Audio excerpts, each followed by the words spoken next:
The economic prospects for the Middle East and North Africa are going to be dominated by two factors: the price of oil and the spreading of conflicts. Most experts believe that low oil prices will be with us for many years to come. This means that countries of the GCC and other countries like Iran and Algeria and Iraq will need to adjust, cut back their spending, more consistent with the lower level of oil revenues. Now, fortunately, many of these countries have built up financial savings over the past decade, which will enable them to do this gradually and in a deliberate way.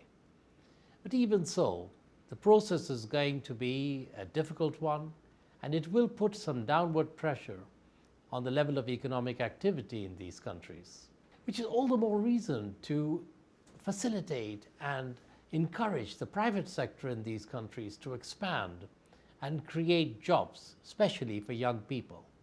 Lower oil prices are also a factor for the oil importing countries in the region, this time a positive one.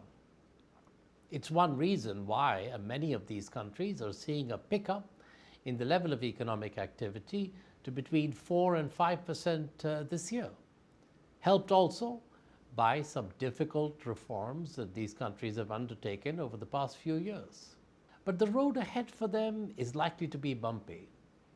Borrowing costs are likely to rise, remittances may fall as the oil exporting countries spend less, and there is a generalized slowdown risk in emerging markets in the world as a whole.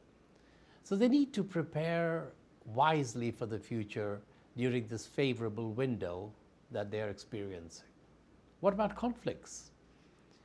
The humanitarian cost of conflicts is both horrendous and now well documented. But there's also an economic cost on the countries themselves and on their neighbors. Hosting over 2 million refugees is a very big cost for small countries like Jordan or Lebanon. And now countries beyond the region are beginning to see an inflow of refugees.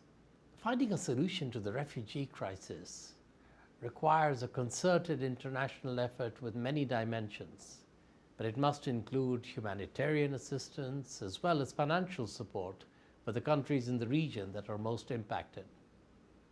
And once the conflicts stop, then there will need to be a major effort to rebuild these economies and their infrastructure, and thus to contribute to improving the lives of ordinary people throughout the Middle East and North Africa.